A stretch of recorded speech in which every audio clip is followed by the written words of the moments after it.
Assalamualaikum warahmatullahi wabarakatuh. Innal hamdalillah nahmadu wa nasta'inu wa nastaghfiruh wa na'udzu billahi min shururi anfusina wa min sayyiati a'malina may yahdihillahu fala mudilla lahu wa may yudlil fala hadiya lahu. Asyhadu an la ilaha illallah wa asyhadu anna Muhammadan abduhu wa rasuluh. Allahumma shalli ala Muhammad wa ala alihi wa sahbihi ajma'in. Faqala Allah ta'ala fil Qur'anil Karim, a'udzu billahi minasy syaithanir rajim. Ya ayyuhalladzina amanu taqullaha haqqa tuqatih wa la tamutunna illa wa antum muslimun. Sadaqallahul azim. Bapak dan Ibu jamaah Masjid Ar-Rahim rahimakumullah. Pertama-tama marilah kita senantiasa bersyukur kepada Allah. Kita bersyukur kepada Allah dengan nikmat yang Allah berikan kepada kita. Kita diberikan kesehatan oleh Allah. Kita diberikan wirah, semangat untuk senantiasa istiqomah di dalam menjalankan ibadah-ibadah yang Allah perintahkan kepada diri kita semua. Hingga pada malam hari ini kita semuanya bisa berhadir untuk sama-sama mengkaji dan menelaah dari apa yang telah difirmankan oleh Allah Subhanahu wa taala berikut dengan hadis-hadis Rasul sallallahu alaihi wasallam. Sehingga duduknya kita di majlis zikri, kata Rasul sallallahu alaihi wasallam, majalisul zikri fil masajid. Duduknya kita di majlis ilmu ini adalah salah satu di antara yang disebutkan oleh Rasul sallallahu alaihi wasallam riyadul jannah, taman surga. Ketika sahabat itu bertanya kepada Rasul sallallahu alaihi wasallam, "Wa ma riyadul jannah ya Rasulullah?" Majalisul dzikri fil masajid. Artinya majlis ilmu yang diadakan di musala dan di masjid-masjid. Satu anugerah dari Allah Subhanahu wa taala kepada diri kita semua. Sehingga kita semuanya nanti, kata Rasul sallallahu alaihi wasallam, insyaallah kita termasuk. Insyaallah kita akan termasuk kepada golongan yang dirindukan oleh Rasul sallallahu alaihi wasallam. Karena kata Rasul sallallahu alaihi wasallam dalam sebuah hadis, an Abi Hurairah radhiyallahu anhu anna Rasulullah sallallahu alaihi wasallam qala kullu ummatin yadkhulul jannah illa man abah. Hadis ini adalah hadis yang sering kita dengar. Hadis ini adalah suatu hadis yang mempunyai sebuah redaksi yang sangat sederhana. Akan tapi hadis ini adalah ucapan Rasul sallallahu alaihi wasallam, kullu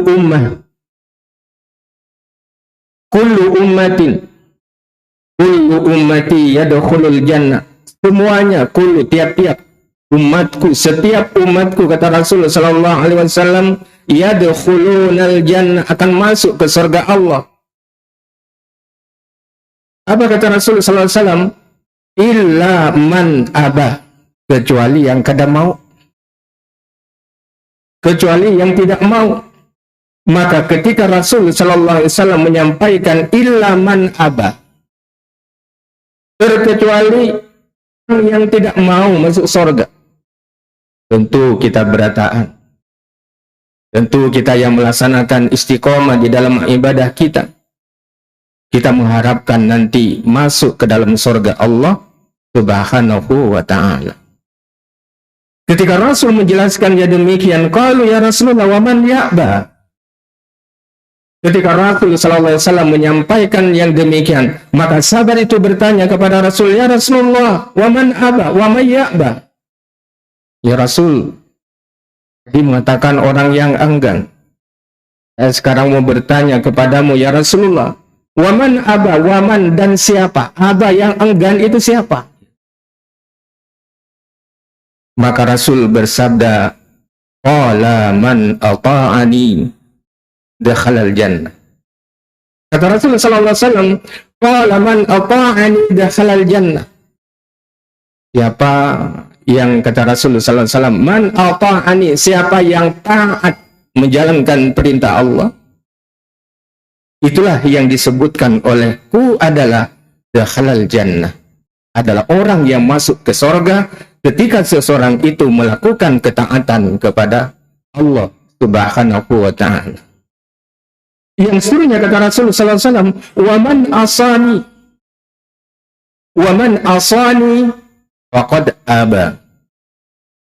Dan siapa yang sering melakukan maksiat, dan siapa yang sering melakukan maksiat kepadaku, disuruh untuk menjalankan ibadah sholat, diajak untuk menjalankan perbuatan-perbuatan kebaikan yang lainnya, tetapi dia enggan untuk melakukannya. Ketika disuruhnya, diajak untuk melakukan perkara-perkara yang soleh, yang baik, akan tapi dia tidak mau menjalankan, itulah yang kata Rasul sallallahu alaihi wasallam, faqad aba. Itulah yang disebut dengan orang yang enggan masuk ke surga. Dari hadis ini, jamaah rahimakumullah, dari hadis ini dijelaskan bahwa bagaimana kita harus senantiasa melakukan ibadah dengan penuh istiqomah agar kita semuanya masuk apa yang disampaikan oleh Rasul sallallahu alaihi wasallam, man ata'ani. Artinya orang yang senantiasa taat di dalam menjalankan ibadah kepada Allah Subhanahu wa ta'ala. Oleh karena jamaah, Bapak dan Ibu jamaah rahimakumullah, kata Rasulullah SAW, nanti ada yang aku rindukan dari umatku. Dan kata Rasulullah SAW, bahkan aku merindukannya dan aku ingin bertemu dengan umatku nanti. Dalam sebuah hadis Rasulullah SAW yang cukup panjang, uditu ana qad ra'ayna ikhwanana. Kata Rasulullah SAW, betapa aku ingin bertemu dengan saudara-saudaraku, ikhwanana. Kata Rasulullah SAW, aku hendak benar nanti ketemu dengan saudara-saudaraku. Maka ketika Rasul menyampaikan ra'ayna ikhwanana, lalu para sahabat itu bertanya kepada Rasulullah SAW, "Walasna ikhwanaka ya Rasulullah?" Para sahabat itu bertanya, "Wahai Rasulullah, bukanlah kami ini semuanya adalah sahabat-sahabatmu?" Mendengar dari pertanyaan dari sahabat-sahabat itu, lalu kata Rasulullah SAW, maka Rasul menjawabnya, "Antum ashabi." Kata Rasulullah SAW, "Antum ashabi." Kalian berataan adalah sahabatku. Wa ikhwanuna.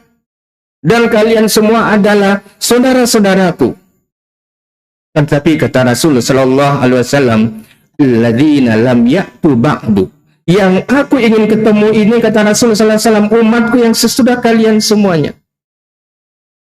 Yang aku rindukan, yang ingin aku ketemu nantinya adalah umat-umat setelah kalian semua. Oleh karena jamaah rahimakumullah, qalu kaifa ta'rifu man lam ya'tu ba'du min ummatika ya Rasulullah? Kalau umat-umat, kata sahabat, kalau umat sesudahku, kalau umat itu sesudahku, bagaimana engkau akan mengenalnya sedangkan engkau itu adalah tidak pernah bertemu? Tidak pernah bertemu, kata sahabat. Nah, kayak apa kita bisa menandai atau kita bisa bertemu dengan umat-umat sesudah aku? Oleh karenanya kata Rasulullah sallallahu alaihi wasallam, "Malam ya'tu ba'du min ummatika ya Rasulullah?" Faqala, "Ra'aita law anna rajulan lahu khailun murran muhajjalatun baina dhahri khailin duhum bihim ala ya'rifu khilah." Kata Rasulullah sallallahu alaihi wasallam, Rasul memberikan sebuah kiasan. Rasul memberikan sebuah kata-kata kias, majas gitu. Yang kata Rasul sallallahu alaihi wasallam, bagaimana aku tidak mengenalnya? Ibarat kata Rasul sallallahu alaihi wasallam, aku mempunyai kuda-kuda hitam yang ada di kandang, yang banyak kudanya, dan semuanya warna hitam berataan. Akan tetapi kata Rasul sallallahu alaihi wasallam, di samping kuda-kuda yang hitam itu, kata Rasul sallallahu alaihi wasallam, ada kuda yang warna putih. Salah satu di antara kuda yang hitam itu, kata Rasul sallallahu alaihi wasallam, ada satu ekor kuda yang warnanya putih. Mendengar jawaban itu, sahabat itu semuanya terdiam. Bagaimana kita tidak mengenalnya? Karena di antara kuda-kuda itu lain warnanya, satu ekor lain warnanya, dan warnanya putih. Pasti aku mengenalnya. Pasti aku mengenalnya, kata Rasulullah SAW. Setelah itu, qalu bala ya Rasulullah. Qala fa innahum ya'tuna ghurran mu'ajjalina minal wudu wa ana faratuhum 'alal khawdi. Terhadap yang demikian itu, kata Rasul sallallahu alaihi wasallam, dalam sabda Rasul sallallahu alaihi wasallam, dalam sabda Rasul sallallahu alaihi wasallam, aku mengenalnya. Aku akan mengenal kepada siapa yang disebutkan, yang aku ingin ketemu dan aku rindukan itu, kata Rasul sallallahu alaihi wasallam. Siapa mereka, kata sahabat? Artinya orang yang tidak lepas dari wudunya. Orang yang dirindukan oleh Rasul sallallahu alaihi wasallam di dalam hadis ini disebutkan di dalam hadis ini, fa innahum ya'tuna ghurran muhladina minal wudu, dia senantiasa menjaga wudunya.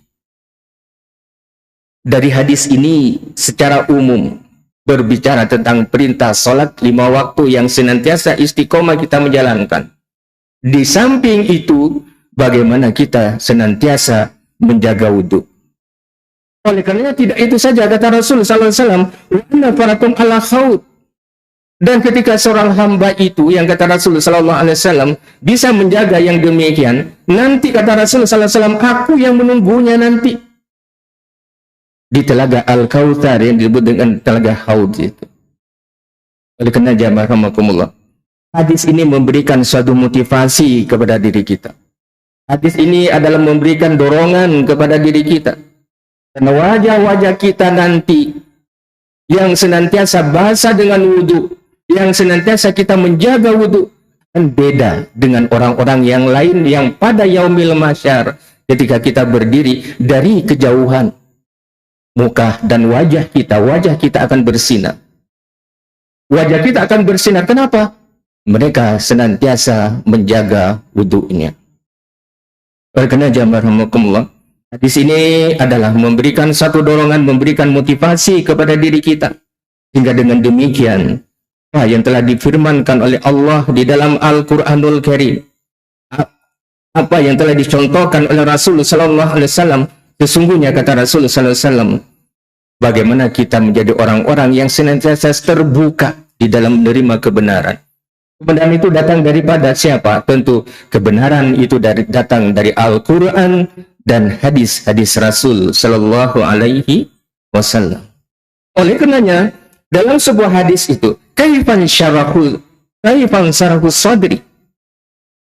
Bagaimana kaifan syarahul sadri? Bagaimana kita akan menjadi orang yang terbuka dadanya dalam menerima kebenaran itu? Sahabat bertanya, kaifan syarahul sadri? Nah, kayak apa ya Rasulullah SAW untuk menjadi orang yang senantiasa terbuka menerima kebenaran itu?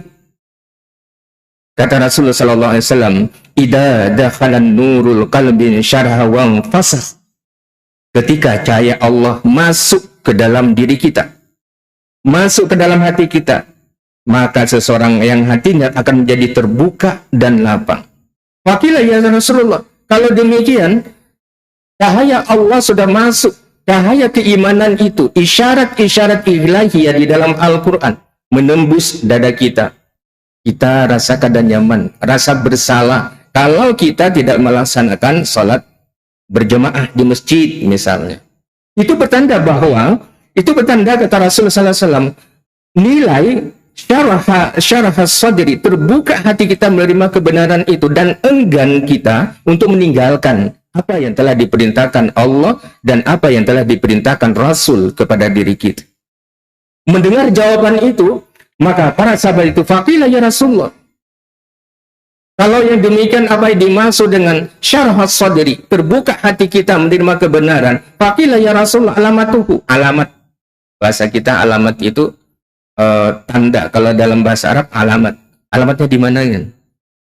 Di Perumnas. Artinya tanda yang menunjukkan alamat itu. Fama alamatuhu.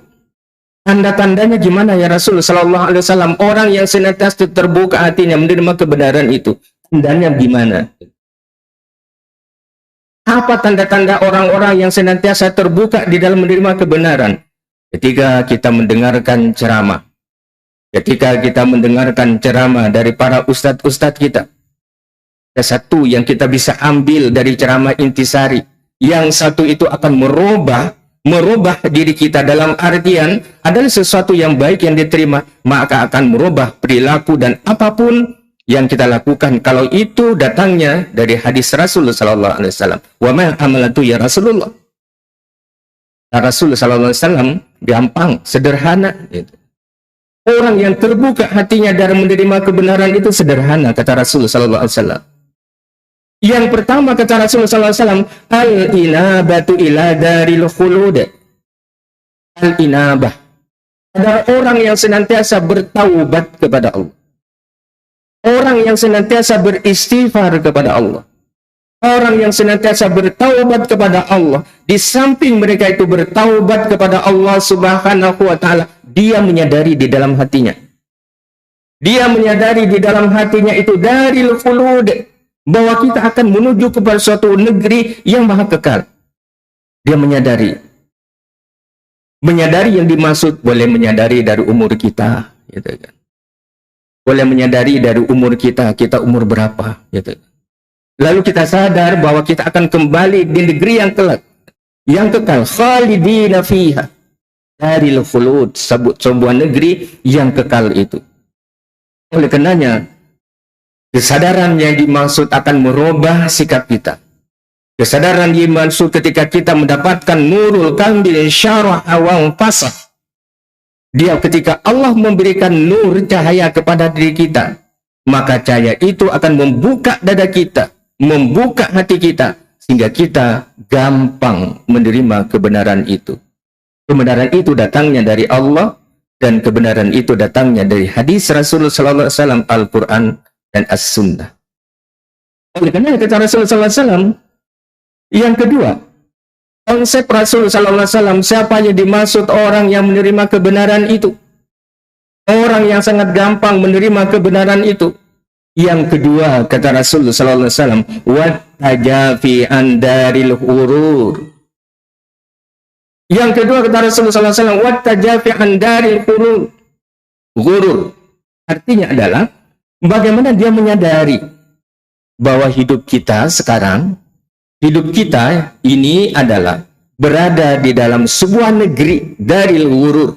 Artinya negeri di mana negeri itu adalah tempat persinggahan kita. Kalau kita menyadari bahwa kita adalah berada di dalam satu tempat yang tempat itu sangat sementara, maka seseorang itu akan mempersiapkan bekal. Akan mempersiapkan bekal yang banyak. Bekal yang dimaksud dengan bekal yang banyak itu adalah bagaimana seseorang itu beribadah, melakukan kebaikan-kebaikan, bahwa sesungguhnya yang dilakukan itu adalah suatu bekal ketika kita menghadap Allah subhanahu wa ta'ala.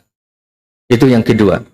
Yang ketiga, jamaah rahimakumullah, apa yang disebutkan oleh Rasul sallallahu alaihi wasallam. Siapa mereka itu yang senantiasa terbuka menerima kebenaran itu, terbuka dadanya, terbuka hatinya di dalam menerima kebenaran itu. Yang ketiga, dalam konsep Rasul sallallahu alaihi wasallam, wa ta'affubu lil mauti qabla nuzulil maut. Artinya, ketika dia menyadari bahwa yang pertama tadi daril khulud, kita akan kembali suatu negeri yang kekal. Yang kedua, kita menyadari bahwa kita berada daril hurur, di tempat yang sementara ini. Dan yang ketiga, yang lebih menyadarkan kepada kita semua, yang kata Rasulullah SAW, tahabbulil maut, bagaimana kita selalu mengingat kematian. Ada sebuah kitab itu kan, saya sering mengulang-ulang itu. Sebuah kitab itu belajar dari kehidupan. Kalau kehidupan mengajariku. Artinya apa? Kehidupan itu mengajariku ketika kita sholat jenazah misalnya. Ketika kita bersama-sama untuk melaksanakan, kita sama-sama melaksanakan sholat jenazah, apa yang terbetik di dalam hati kita? Kehidupan mengajariku, atau kehidupan mengajariku ketika kita melakukan sholat jenazah, apa yang terbetik di dalam hati kita? Ya, Sidin itu hanya 40 tahun itu sudah dipanggil oleh Allah. Ada yang umurnya kurang dari itu, yang sekarang saya sudah 50 tahun. Apa yang saya bawa ketika saya dipanggil oleh Allah Subhanahu wa ta'ala? Itulah yang disebut dengan watta'khabulil maut, seakan-akan diri kita sudah mati. Nah, itulah disebut dengan kehidupan selalu mengajari kita. Yang kedua, qabla nuzulil maut, artinya sebelum maut yang sebenarnya itu datang kepada diri kita, kita sudah disuruh untuk bersiap-siap. Dalam artian bersiap-siap dalam hal-hal ibadah yang Allah perintahkan kepada diri kita. Hingga sesibuk apapun kita, gitu. Hingga dengan sesibuk apapun kita yang kita lakukan, tentu kita mempunyai profesi yang berbeda-beda. Mihanun nasi mutanawwi'ah, gitu. Bahwa kehidupan diri kita semua, profesi kita berbeda-beda dan akan menyita waktu kita. Akan menyita waktu kita. Bagaimana konsep Rasul sallallahu alaihi wasallam memanage waktu itu? Bagaimana konsep Rasul itu memanage, mengatur, memanajemen diri kita sendiri? Hingga kata Rasul sallallahu alaihi wasallam, hendaklah kita membagi waktu itu dengan 3 hal. Hingga tidak ada yang disepelekan, dilalaikan, diabaikan dan lain sebagainya. Yang kata Rasul sallallahu alaihi wasallam dalam satu hadis Rasul sallallahu alaihi wasallam yang dirangkum dalam kehidupan Rasul sehari-hari. Yang kata Rasul sallallahu alaihi wasallam, bagaimana kita memanage waktu itu? Yang pertama kata Rasul sallallahu alaihi wasallam, juz'un lillah. Yang pertama kata Rasul sallallahu alaihi wasallam, bagaimana kita menggunakan waktu itu juz'un lillah, satu bagian untuk Allah Subhanahu wa ta'ala. Satu bagian yang kita miliki dalam waktu itu juz'un lillah. Kita gunakan untuk beribadah kepada Allah Subhanahu wa ta'ala dengan menunaikan perintah dan menunaikan kewajiban-kewajiban yang diperintahkan kepada diri kita.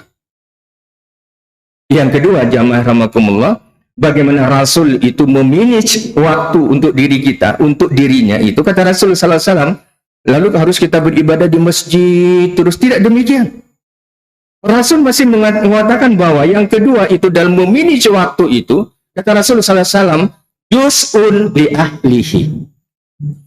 Artinya adalah bagaimana kita memanage waktu, mengatur waktu itu li ahlihi, untuk keluarga kita. Kita punya anak, bagaimana anak kita untuk kita persiapkan sebagai penerus kita. Bagaimana anak kita untuk diajari Al-Quran atau minimal disekolahkan di sekolah-sekolah Al-Quran misalnya. Bagaimana anak kita bisa menguasai faqihu fiddin, bagaimana fakih di dalam masalah-masalah keagamaan. Itu yang kita harus persiapkan. Hingga Rasul mengatakan juz'un li ahlihi. Bagaimana satu waktu itu digunakan untuk keluarga kita. Oleh karenanya, yang ketiga kata Rasul sallallahu alaihi wasallam, bagaimana Rasul itu memanage waktu untuk dirinya itu. Juz'un, yang ketiga jamaah rahimakumullah, Rasul menggarisbawahi juz'un li nafsih. Apa yang dimaksud dengan juz'un li nafsi? Yang satu bagian itu untuk diri kita. Kita bekerja terus kada ingat dengan diri kita, keuyuhan misalnya. Sehingga orang tiba-tiba plek. Kita harus bisa menjaga diri kita sendiri. Bagaimana kita juz'un li nafsi? Di dalam ilmu kesehatan itu, ada yang di dalam kesehatan dalam perspektif Al-Quran itu disebutkan bahwa makanan, minuman yang masuk ke dalam tubuh kita hendaklah kita memerhatikan 3 hal. Kesehatan dalam perspektif Al-Quran. Dalam firman Allah Subhanahu wa ta'ala, Yang tiga hal itu, yang pertama, makanan yang kita masukkan dalam tubuh kita adalah halal. Sebagai fondasi dasar adalah halal. Yang kita ambil, yang kita gunakan untuk diri kita dan untuk keluarga kita adalah makanan dan minuman yang halal. Yang kedua, kata Allah Subhanahu wa Ta'ala adalah thayyib.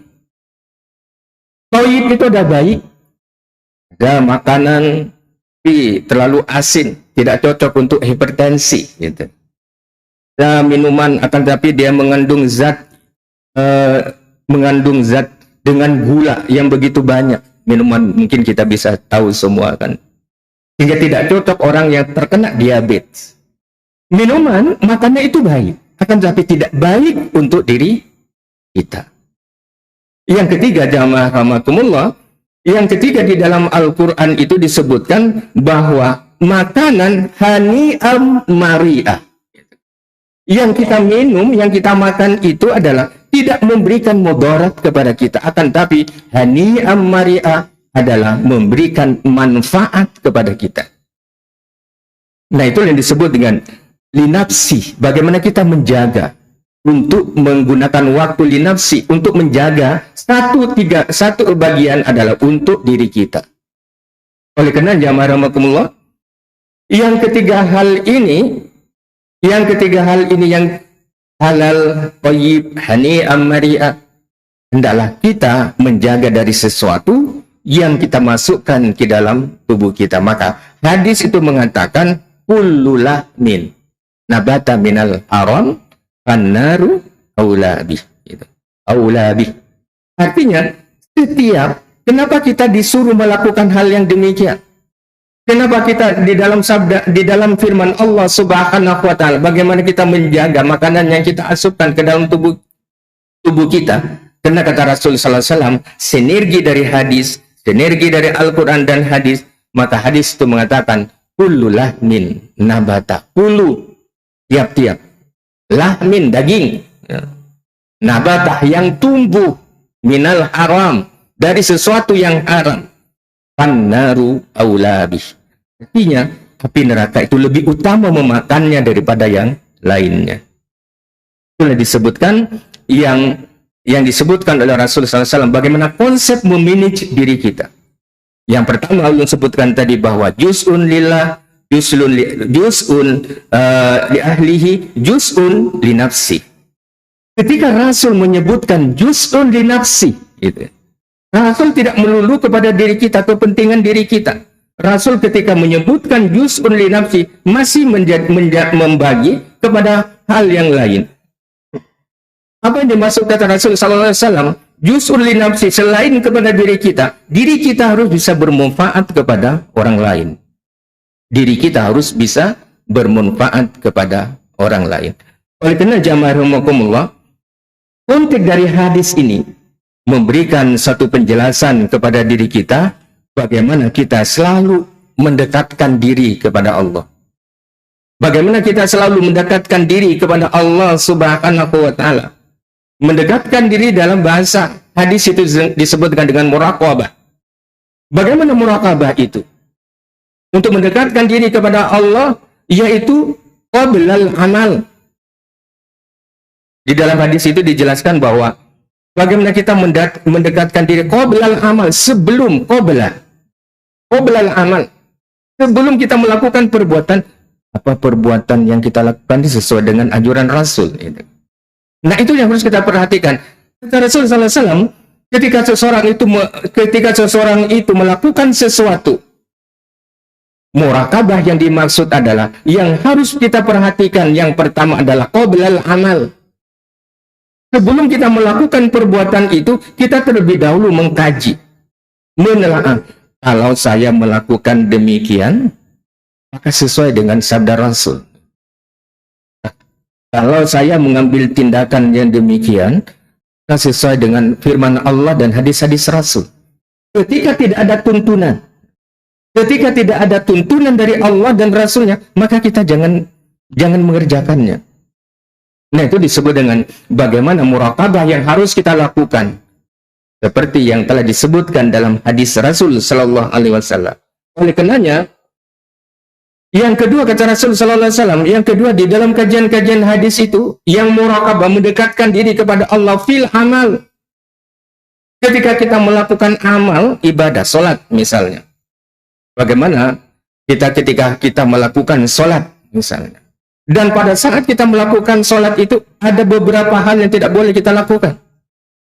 Ada beberapa hal yang tidak harus kita lakukan pada waktu salat. Artinya, mengkaji dari segala sebelum kita melakukan amal dan ketika fil amal, ketika kita melakukan amal itu. Oleh karenanya, jamaah rahimakumullah, fil amal yaitu muraqabah yang dilakukan dalam hal pekerjaan kita. Ketika kita melakukan ibadah kepada Allah. Pada saat kita melakukan apakah yang kita lakukan, ada sesuatu, larangan atau perintah. Atau larangan yang kita lakukan itu semuanya adalah bersinggungan dengan hadis Rasul yang menyatakan bahwa itu tidak benar, maka kita tidak boleh melakukan yang demikian. Sehingga jamaah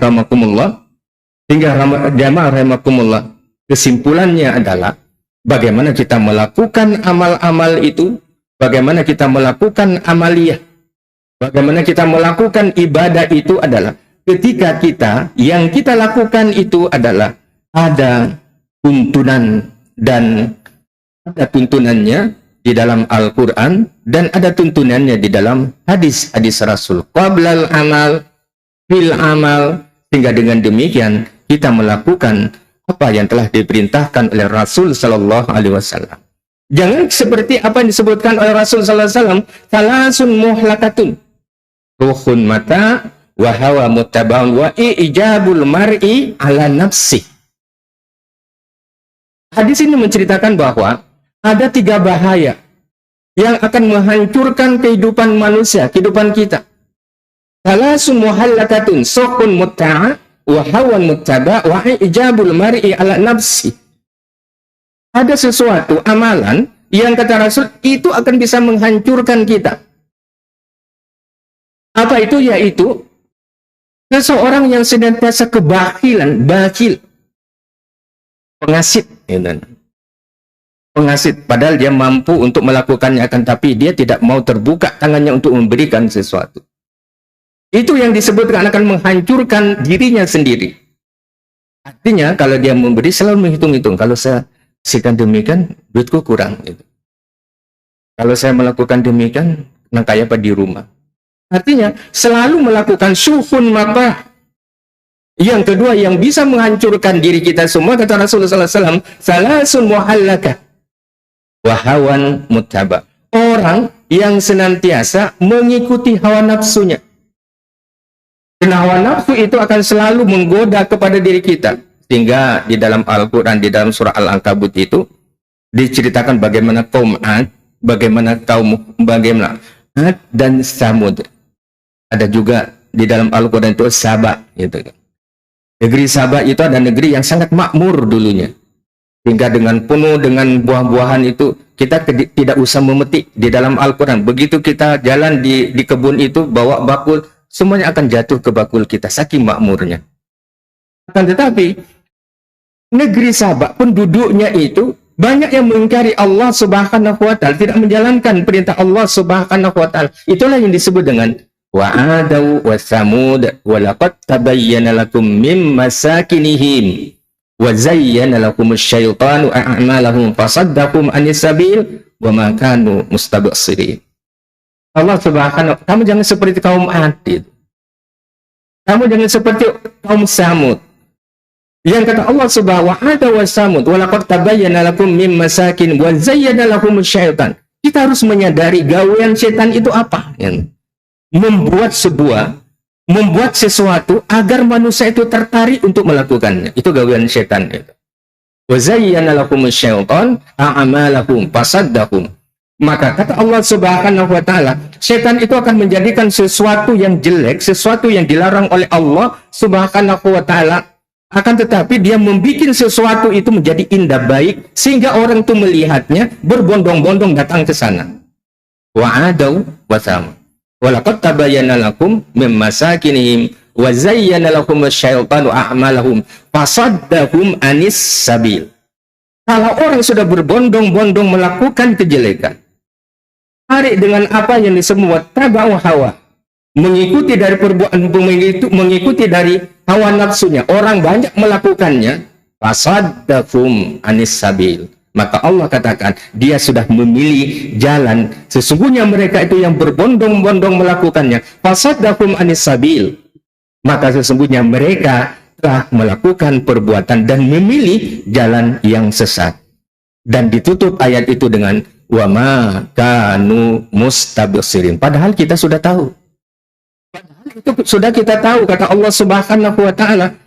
Padahal mereka itu mengetahui bahwa itu perbuatan yang jelek, akan tetapi dia terus melakukannya. Maka dia disebutkan wa ma kanu mustabsirin, padahal kamu sudah melihat bahwa itu perbuatan salah. Padahal kamu itu sudah melihat, kata Allah Subhanahu wa taala, perbuatan yang tidak baik, akan tetapi dia tetap melakukannya. Yang ketiga, jamaah rahimakumullah, dari hadis Rasul sallallahu alaihi wasallam, apa yang bisa menghancurkan diri kita adalah wa'ijabul mar'i ala nafsih. Wa'ijabun, rasa sombong, ujub kita. Wa'ijabul mar'i ala nafsi, artinya adalah ketakjuban seseorang dengan dirinya sendiri. Coba lihat aku nah. Itu kan. Sering kita mendengar dalam kehidupan kita sehari-hari, mana perbuatan ijab, ujub itu dengan perbuatan-perbuatan yang sombong lainnya. Lalu dia selalu ingin di depan, akan tetapi dia tidak punya ilmunya, akan tetapi pandirnya harat, gitu kan. Ada di dalam kehidupan kita. Nah, ketika mempunyai sifat yang tiga ini, kata Rasul sallallahu alaihi wasallam, maka orang itu akan menjadi hancur kehidupannya dalam pandangan Allah Subhanahu wa taala. Yang pertama tadi adalah bagaimana seseorang itu adalah ketika dia bakhil, pengasit ketika dia mempunyai harta. Yang kedua adalah orang itu selalu mengikuti hawa nafsunya. Dan yang ketiga adalah selalu membangga-banggakan diri. Maka di dalam hadis Rasul sallallahu alaihi wasallam yang lain, orang menjadikan ujub, sombong itu ada beberapa hal. Yang pertama, ujub dengan kedudukannya, sombong dengan kedudukannya. Yang kedua adalah sombong dengan harta yang dia miliki. Yang ketiga adalah sombong dengan status sosialnya. Aku nih lain dengan yang dulu. Aku nih siapa? Wah, itu. Nah, itu disebut dengan ujub kepada seseorang itu linafsi, dengan dirinya sendiri. Boleh jadi ujub yang keempat itu adalah ujub dengan kegantengannya, kebungasannya, dan lain sebagainya. Dan yang terakhir adalah ujub dalam hal-hal yang selalu merendahkan orang lain. Oleh karena jamaah rahimakumullah, dari uraian hadis-hadis Rasul sallallahu alaihi wasallam itu, kenapa terjadi demikian? Pertanyaannya adalah, kenapa terjadi demikian? Maka di dalam bahasan dari syarhul hadis disebutkan, kenapa orang mempunyai sifat yang demikian? Yang pertama adalah hubud dunya. Dia selalu senang, ya. Senang banget gitu. Senang banget dengan, tidak ada orang yang tidak senang dengan dunia. Akan tetapi ada batasan-batasannya. Manakala kita sudah sampai kepada waktunya untuk melakukan ibadah kepada Allah, maka juz'un lillah, satu bagian untuk Allah yang harus kita laksanakan. Sehingga Al-Quran itu menyindir kepada diri kita, ya ibadiyalladzina amanu inna ardi wasi'ah fa'iyyaya fa'budun. Allah Subhanahu wa taala, ya ibadiyalladzina amanu, wahai hamba-hambaku. Dimulai dengan iya. Iya itu dalam bahasa Arab itu disebut dengan harfun nida. Harfun nida adalah panggilan kasih sayang kepada seseorang yang beriman. Ya ibadiyalladzina amanu. Ya ibadiyalladzina, wahai hamba-hambaku yang beriman. Inna ardi wasi'ah, sesungguhnya bumi kita luas. Dalam artian luas itu, Mufassir menjadikan penjelasan kepada diri kita. Luas yang dimaksud itu di dalamnya terdapat bermacam ragam kehidupan dan status sosial seseorang, kerjaan seseorang, profesinya. Dan tetapi kata Allah Subhanahu wa taala, ya ibadilladzina amanu in ardi wasi'ah fa iyaya fa'budun. Hendaklah kalian sesibuk apapun yang kita lakukan, profesi apapun yang kita lakukan, jangan sampai kita menyita waktu untuk melupakan Allah. Fa iyaya fa'budun, maka hendaklah kita beribadah kepadanya. Kenapa kita disuruh beribadah? Kembali kepada apa yang saya sebutkan tadi di dalam hadis yang pertama tadi. Kenapa kita disenantiasa yang disebutkan tadi ada beberapa hal bagaimana terbuka hatinya. Yang terakhir adalah bagaimana kita menjaga diri kita, bekal kita ketika kita dijemput oleh Allah yang disebut dengan maut itu. Maka Allah menyebutkan di dalam ayat yang berikutnya. Yang berikutnya adalah kullu nafsin dha'iqatul maut tsumma ilaina turja'un. Setiap orang, setiap makhluk yang bernyawa itu, kata Allah Subhanahu wa taala, dha'iqatul maut, dia akan menemui kematian. Kemudian ilaina, kita berataan akan mati kembali kepada Allah Subhanahu wa taala. Kenapa kita disebutkan tadi nuzulil qablal maut itu? Karena kata Allah Subhanahu wa taala, innal ladzina amanu wa amilus salihati lanubawwi'annahum minal jannati urafa tajri min tahtiyal anharu khalidina fiha ni'ma ajrul amilin. Tadi disebut qablal amal min amalin. Allah menyebutkan di dalam Al-Qur'an ni'ma ajrul amilin. Kata Allah Subhanahu wa taala, sesungguhnya orang-orang yang beriman itu tidak cukup beriman. Tidak hanya cukup dia beriman, akan tapi dia melakukan amal soleh. Ketika kita beriman dan melakukan amal soleh, Allah katakan, la nubawwi annahu minal jannati urafa. Orang itu akan dinaikkan urafa di tingkat yang tinggi di sorga itu. Kenapa disebutkan dengan demikian di tempat yang tinggi di dalam sorga itu? Ni'ama ajrul alim. Sebagai balasan terhadap apa yang dia lakukan. Balasan terhadap apa yang dia lakukan. Ketika dia melakukan kejelekan, maka kejelekan itu akan kembali kepadanya. Dan ketika seseorang itu melakukan kebaikan, maka kebaikan itu akan kembali kepada siapa yang melakukan kebaikan itu. Ni'ma ajrul amilin. Siapa mereka itu? Walladzina sabaru. Yang pertama kata Allah Subhanahu wa taala, walladzina sabaru, orang yang senantiasa sabar. Walladzina sabaru wa ala, dan kepada Rabbihim, kepada Allah Subhanahu wa taala dia senantiasa bertawakal. Dia senantiasa bertawakal kepada Allah Subhanahu wa taala. Jamaah itulah beberapa kajian dari hadis-hadis Rasul sallallahu alaihi wasallam. Salatun muhallaka sukun muta' wa hawan muttaba wa ijabul mari ala nafsi. Kenapa terjadi demikian? Tadi sudah disebutkan. Yang pertama adalah hubbud dunia. Mereka senang, terlalu senang dengan kehidupan di dunia sehingga dia melupakan kehidupan akhirat nanti. Yang kedua adalah kenapa bisa melakukannya demikian, menghancurkan dirinya. Yang kedua adalah hubbus syahwat. Maka Al-Quran itu menuturkan 3 kondisi hawa nafsu. Seperti ayat yang sering kita baca, misalnya hawa nafsu yang mutmainnah, yang tentram. Yang kedua adalah hawa nafsu yang lawama, yang senantiasa labil. Sedikit ada goyangan, dia ikut. Artinya, dia tidak punya pendirian. Labil. Ketika orang berkata demikian, ikut. Ketika dia datang yang, oh kalau itu yang benar itu. Karena dia tidak punya pegangan. Dan yang ketiga, jamaah rahimakumullah, yang disebut dengan hubus syahwat itu, hawa nafsu ammaratun bisu. Sesuatu hawa nafsu itu yang mengajak kepada perkara-perkara yang jelek. Sehingga dengan demikian dia sering atau dia senang melakukan apa yang disebut dengan amaratu bisu. Dia selalu senang dengan melakukan perbuatan-perbuatan yang jelek. Yang ketiga, jamaah rahimakumullah, dari hadis itu disebutkan bahwa yang bisa menghancurkan diri. Kenapa bisa menghancurkan dirinya? Yang ketiga adalah hubur riyasya, yaitu tidak kalah ampuhnya dalam upaya setan menggempur kesadaran keimanan seseorang. Iman kita itu terkadang naik, terkadang kita turun. Maka Rasul mengatakan, kenapa bisa naik, kenapa bisa turun? Ketika yazidu bitta'ah, iman itu akan bertambah ketika seseorang melakukan ketaatan kepada Allah. Wa yanqus bil maksiyah, dia akan berkurang ketika seseorang itu melakukan maksiat kepada Allah atau melanggar perintah-perintah Allah Subhanahu wa taala. Mudah-mudahan kita berataan, kita semuanya yang hadir di sini, apa yang ulun bisa sampaikan dalam kesempatan ini, beberapa hadis Rasul sallallahu alaihi wasallam bagaimana terbuka hati seseorang Dan yang kedua, salatun, 3 hal yang bisa menghancurkan diri seseorang. Dan yang ketiga adalah ada beberapa hal yang bisa membuka hati kita masing-masing.